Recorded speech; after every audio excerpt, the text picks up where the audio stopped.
The Story of Civilization, Part 2, The Life of Greece, being a history of Greek civilization from the beginnings and of civilization in the Near East from the death of Alexander to the Roman conquest, with an introduction on the prehistoric culture of Crete by Will Durant.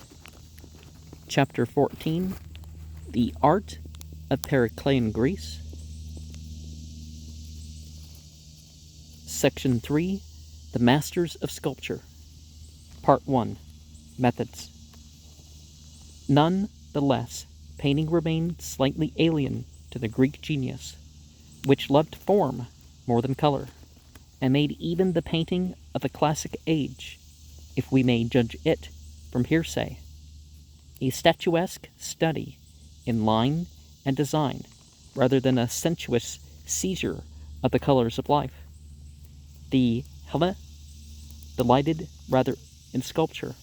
He filled his home, his temples, and his graves with terracotta statues, worshipped what he considered to be his gods with images of stone, and marked the tombs of his departed with stelae reliefs that are among the commonest and most moving products of Greek art. The artisans of the stelae were simple workers who carved by rote and repeated 1,000 times the familiar theme of the quiet parting with clasped hands, of the living from the dead. But the theme itself is noble enough to bear repetition, for it shows classic restraint at its best and teaches even a romantic soul that feeling speaks with much power when it lowers its voice. These slabs show us the dead, most often in some characteristic occupation of life, a child playing with a hoop, a girl carrying a jar, a warrior proud in his armor, a young woman admiring her jewels, a boy reading a book while his dog lies content but watchful under his chair. Death in these stelae is made natural and therefore forgivable. More complex and supreme in their kind are the sculptural reliefs of this age.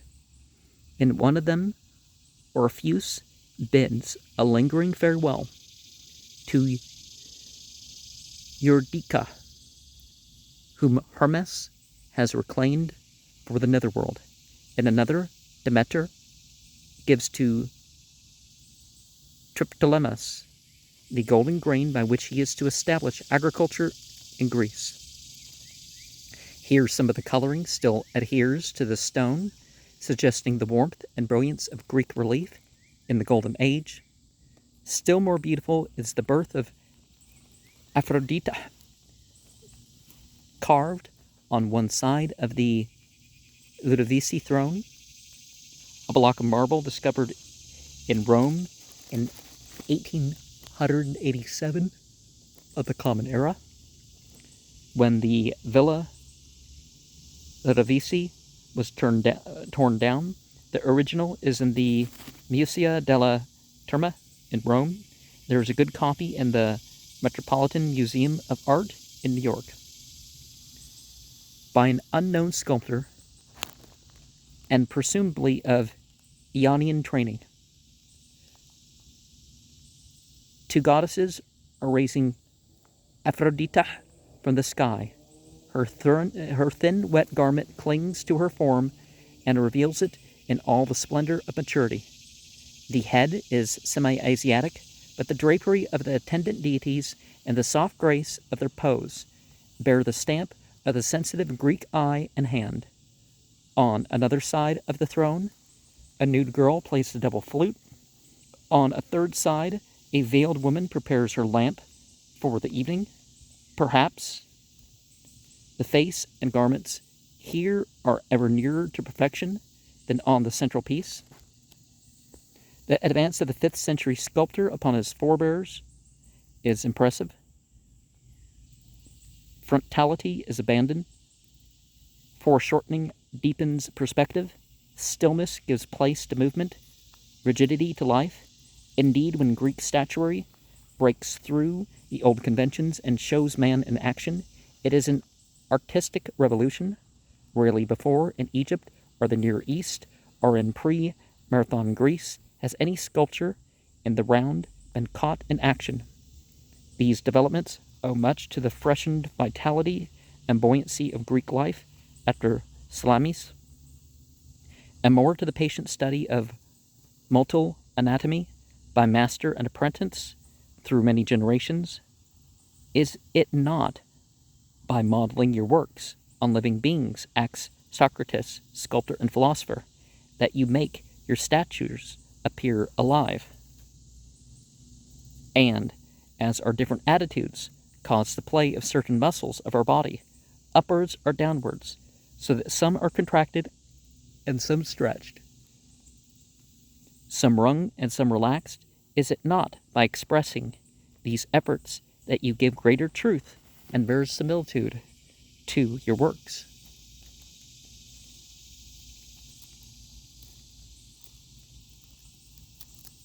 Muhammad told people that on the day of resurrection, those artists who make the graven images will be asked to give life to their graven images, and of course they won't be able to, and then the graven images will punish them. The Periclean sculptor is interested in every feature of the body and the abdomen as much as the face, in the marvelous play of elastic flesh over the moving framework of the bones, in the swelling muscles, tendons, and veins, in the endless wonders of the structure and action of hands and ears and feet. And he is fascinated by the difficulty of molding the extremities. He does not often use models to pose for him in a studio. For the most part, he is content to watch the men, stripped and active, in the palastra or on the athletic field, and the women, solemnly marching in the religious processions, are naturally absorbed in their domestic tasks. It is for this reason, and not through modesty, that he centers his study of anatomy upon the male, and in his portraits of women substitutes the refinements of drapery for anatomic detail, though he makes the drapery as transparent as he dares. Tired of the stiff skirts of Egypt and archaic Greece, he loves to show feminine robes agitated by a breeze, for here again he catches the quality of motion and life. Well, modesty's in regard to that of the same gender too, but I mean, you see the most stark difference with women, that here's what they cover to those outside the family, and that includes females too. And then as you approach the husband, then everything's bare.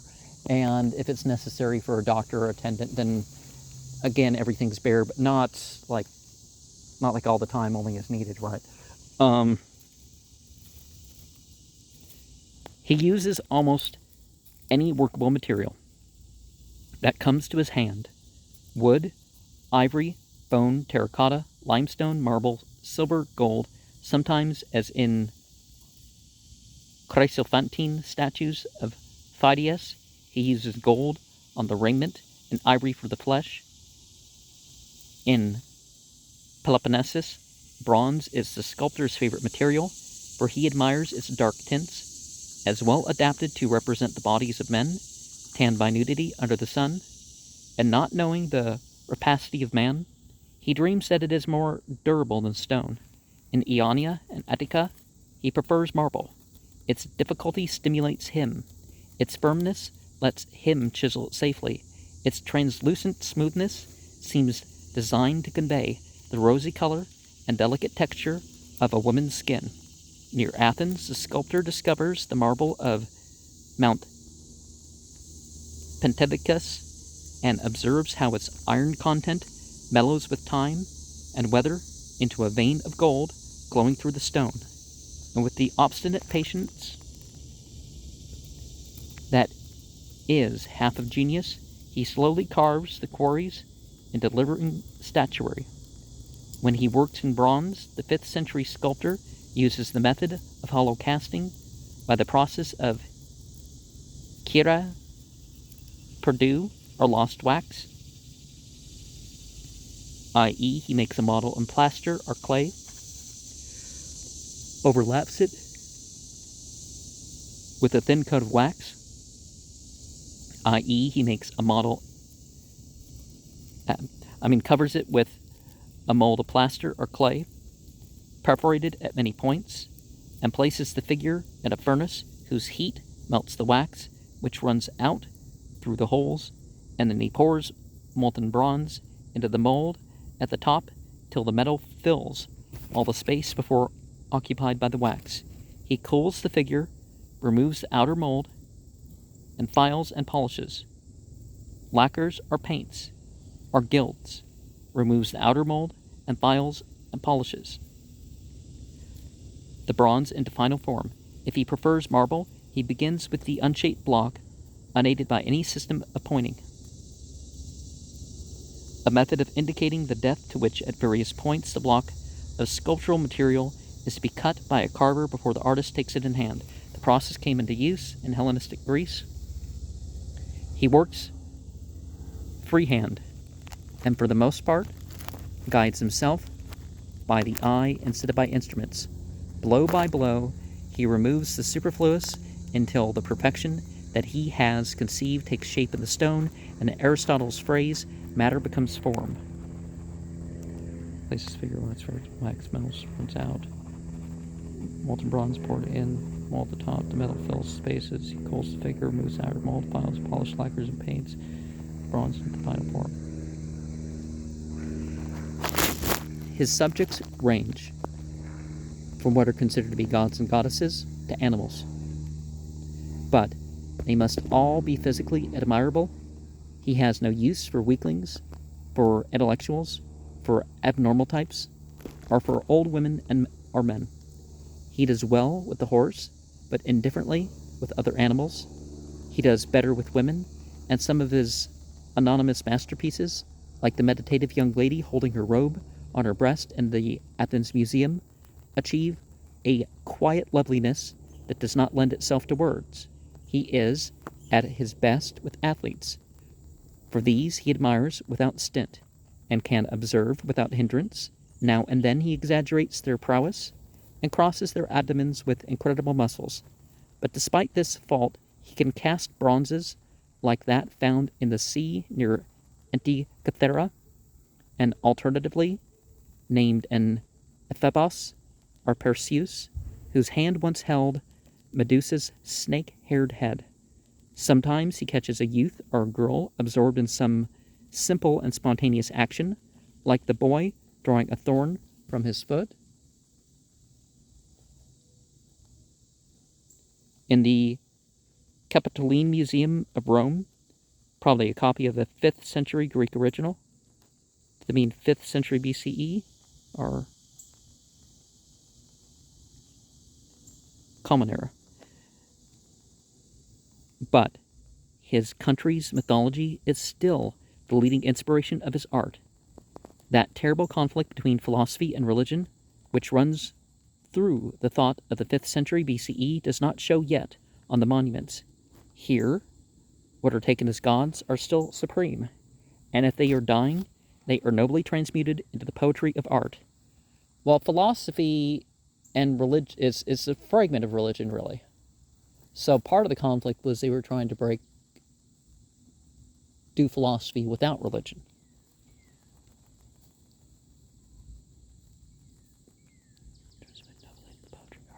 Does the sculptor who shapes in bronze the powerful Zeus of Artemisium really believe he is modeling the law of the world?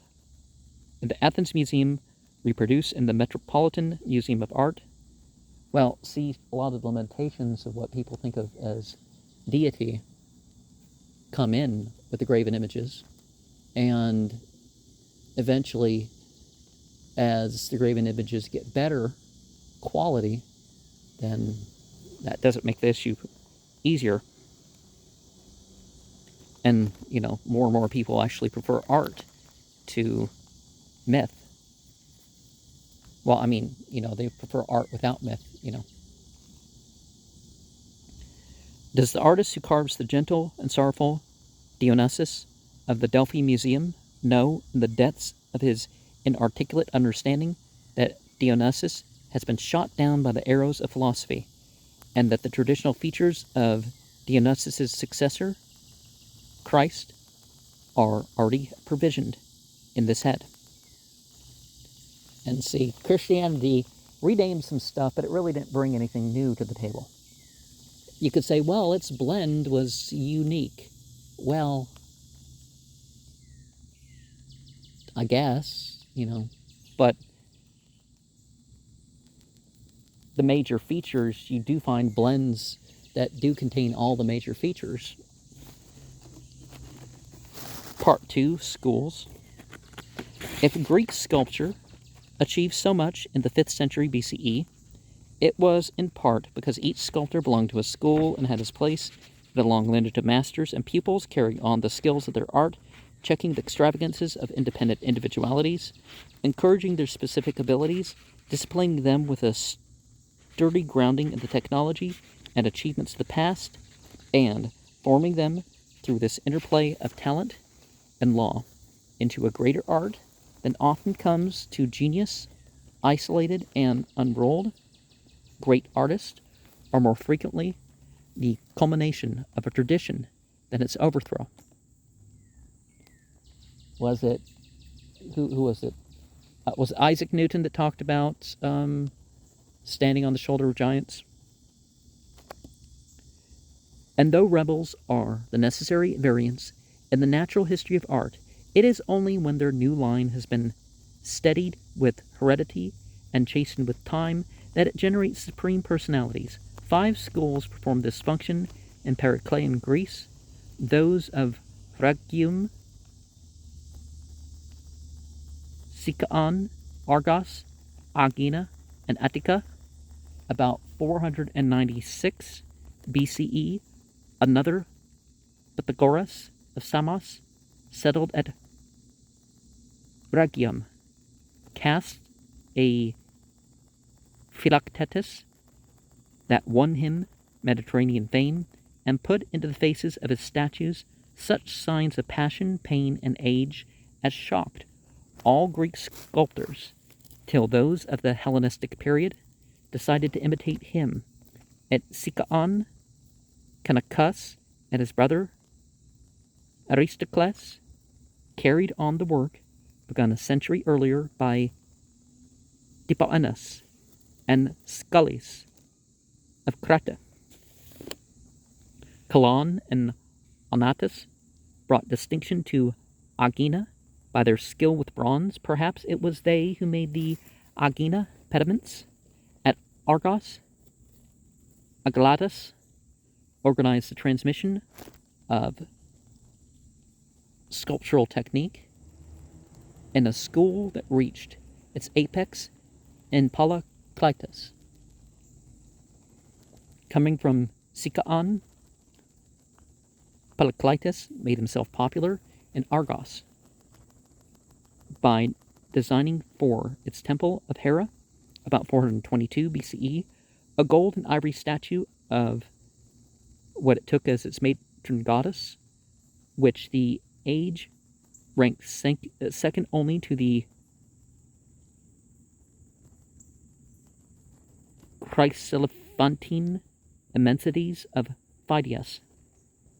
We have perhaps an echo of its majesty in the noble head of Juno in the British Museum, reputed to be a copy from Polykleitos. At Ephesus, he joined in a competition with Phidias, Chrysilas, Phragmon to make an Amazon for the temple of Artemis. The 4 artists were made judges of the result. Each, the story goes, named his own work best, Polykleitos second best, and the prize was given to Sicyonian. But Polykleitos loved athletes more than women. R. what were considered to be gods. In the famous Dia de Menos, of which the best surviving copy is in the Athens Museum, he chose for representation that moment in which the victor binds about his head the fillet over which the judges are to place the laurel wreath. The chest and abdomen are too muscular for belief, but the body is vividly posed upon one foot, and the features are a definition of classic regularity. Regularity was the fetish of Periclean, for it was his life aim to find and establish a canon or rule for the correct proportion of every part in a statue. He was the Pythagoras of sculpture, seeking a divine mathematics of symmetry and form. Now, this is one of the ways that you can tell a graven image by its proportions. It's harder with some of this AI because a lot of that's just manipulation of natural forms, but you can definitely tell a Rembrandt that, yeah, there's variously unrealistic aspects of this, or, if you have an eye to shape. The dimensions of any part of a perfect body, he thought, should bear a given ratio to the dimensions of any one part, say the index finger. The Periclean canon called for a round head, broad shoulders, stocky torso, wide hips, and short legs, making all in all a rather figure of strength than of grace. The sculptor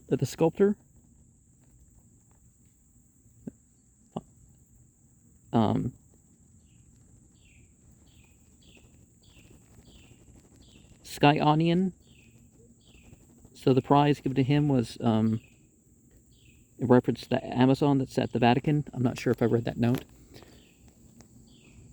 The sculptor was so fond of his canon that he wrote a treatise to expound it, and molded a statue to illustrate it.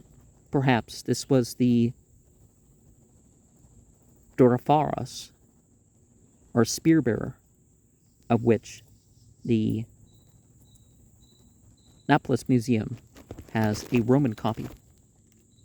Here again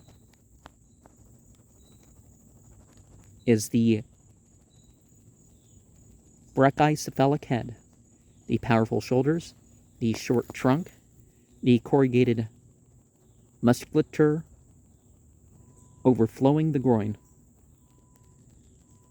Lovelier is the West mascot, Ephebus, of the British Museum, where the lad has feelings as well as muscles, and seems lost in a gentle meditation on something else than his own strength. Through these figures, the canon of Periclean became, for a time, a law to the sculptors of the Peloponnesus. It even influenced Phidias, and ruled till Praxiteles overthrew it, that rival canon of tall, slim elegance, which survived through Rome into the statuary of Christian Europe. Myron mediated between the Peloponnesian and the Attic schools. Born at Eleuthera, living at Athens, and, says Pliny, studying for a while with Agelatus, he learned to unite Peloponnesian masculinity with Ionian grace. What he added to all the schools was motion.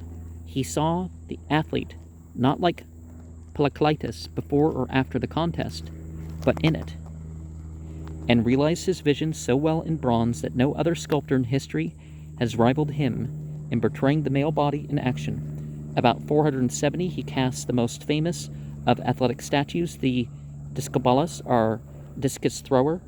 The Museo della Terma has the torso of a fine marble copy by a Roman artist.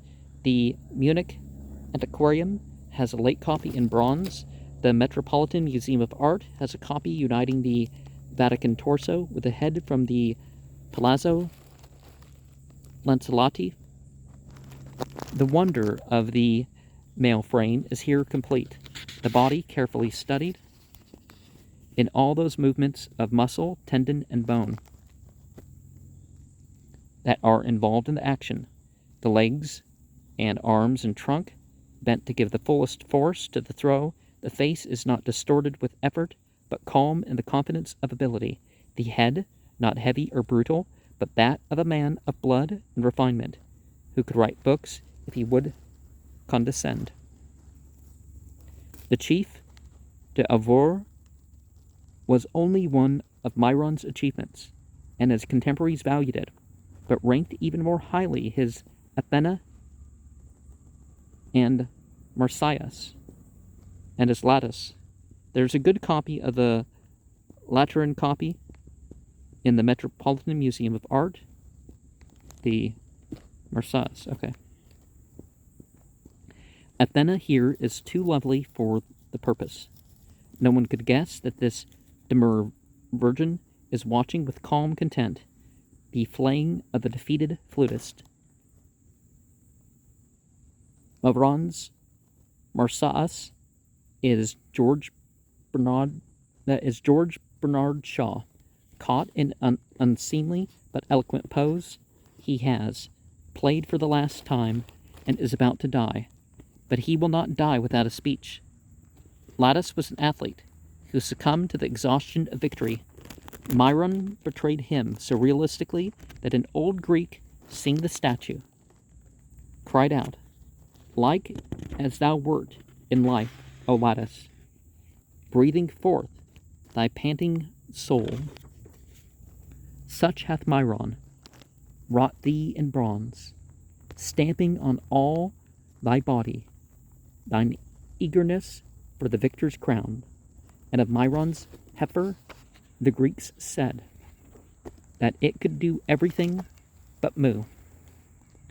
The Attic, our Athenian school, added to the Peloponnesians and to Myron what woman gives to man: beauty, tenderness, delicacy, and grace. And because in doing this, it has still retained a masculine element of strength. It reached a height that sculpture may never attain again. Calamis was still a little archaic, and Nesiatus and Critias, in casting a second group of Tyrannicides, did not free themselves from rigid simplicity of the 6th century. Lucian warns orators not to behave like such lifeless figures.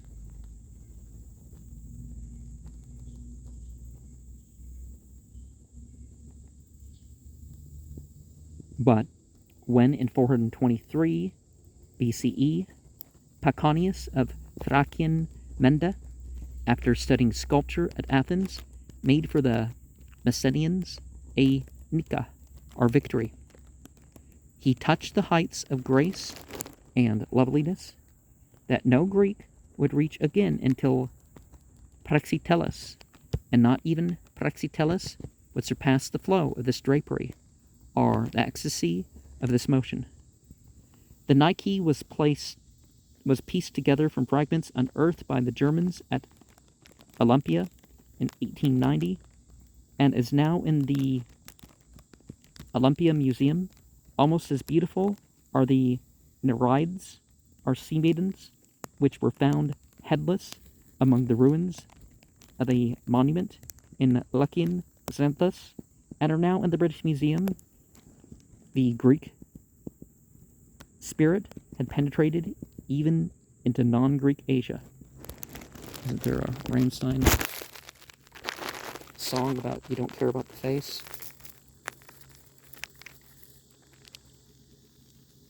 Part 3. Phidias. From 447 to 438, Phidias and his aides were absorbed in carving the statues and reliefs of the Parthenon.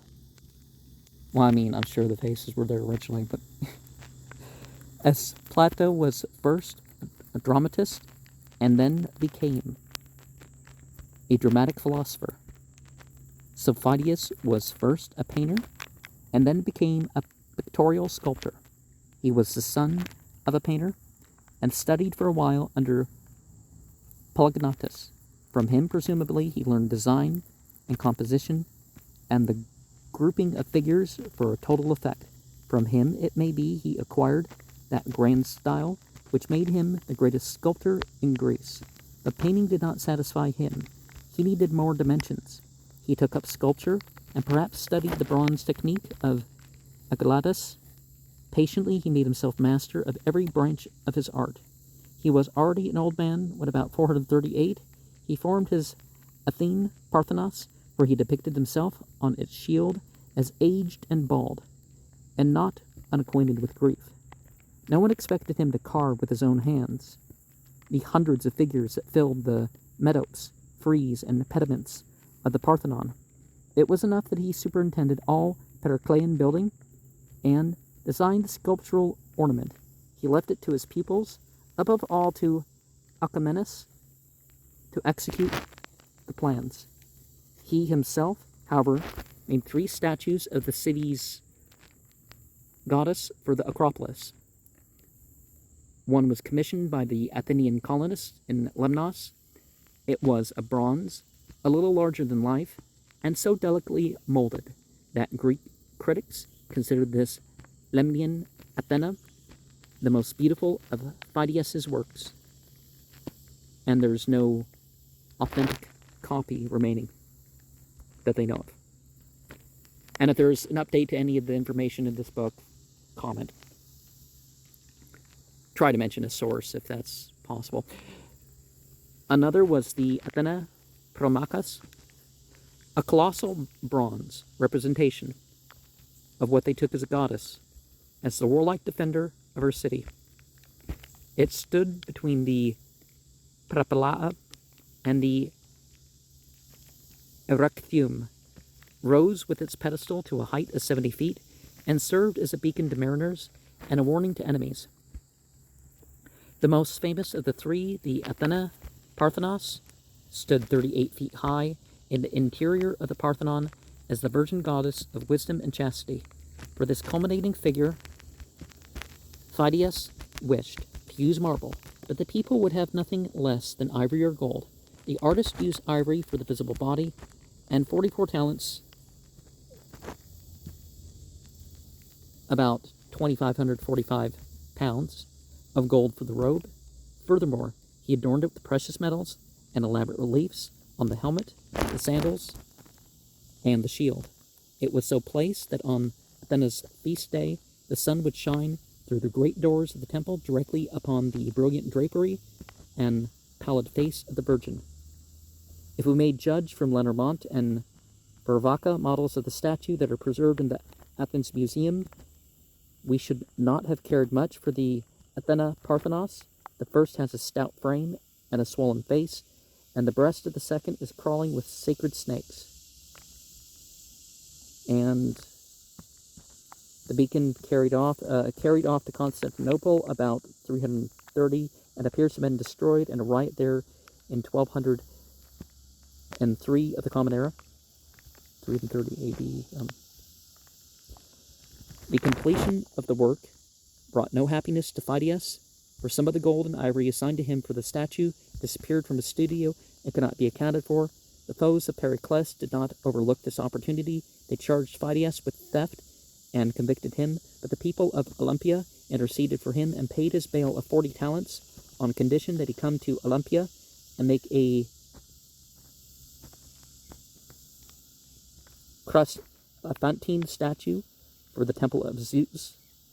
They were glad to trust him with more ivory and gold. A special workshop was built for him and his assistants near the temple precincts, and his brother Pananas was commissioned to decorate the throne of the statue and the walls of the temple with paintings. Phidias was enamored of size and made a seated Zeus 60 feet high, so that when it was placed within the temple, critics complained that the god would break through the roof if he should take it into his head to stand up. On the dark brows and ambrosial locks of the thunderer, Phidias placed a crown of gold in the form of olive branches and leaves. In the right hand, he set a small statue of victory also ivory and gold. In the left hand, a scepter, inlaid with precious stones. On the body, a golden robe, engraved with flowers. And on the feet, sandals of solid gold. The throne was of gold, ebony, and ivory. At its base were smaller statues of Victory, Apollo, Artemis, Niobe, and Theban lads, kidnapped by the Sphinx. The final result was so impressive that legend grew around it. When Phidias had finished, we are told, he begged for a sign from heaven in approval, whereupon a bolt of lightning struck the pavement near the statue's base, a sign which, like most celestial messages, admitted of diverse interpretations. Nothing remained of this use but fragments of the pedestal. The work was listed among the 7 wonders of the world, and all who could afford it made a pilgrimage to see the incarnate God. Amelius, Pallas, the Roman who conquered Greece, was struck with awe on seeing the Colossus. His expectations, he confessed, had been exceeded by the reality. Dio Chrysostom called it the most beautiful image on earth, and added, as Beethoven was said of Beethoven's music, if one who is heavy laden in mind has drained the cup of misfortune and sorrow in life, and whom sweet sleep visits no more, were to stand before this image, he would forget all the griefs and troubles that befall the life of man. The beauty of the statue, says Quintilian, even made some addition to the received religion. The majesty of the work was equal to what they took as a god. Of Phidias's last years, there is no unchallenged account. One story pictures him as returning to Athens and dying in jail. Another lets him stay in Elis, only to have Elis put him to death in 432 BCE. There is not much to choose between these denouements. His pupils carried on his work and attested his success as a teacher by almost equaling him. Agoracritus, his favorite, carved a famous Nemesis. Alcamenus made an Aphrodite of the gardens which Lucian ranked with the highest masterpieces of statuary. A draped Venus in the blue may be a copy of the statue. The school of Phidias came to an end with the 5th century BCE, but it left Greek sculpture considerably further advanced than it had found it. Through Phidias and his followers, the art had neared perfection.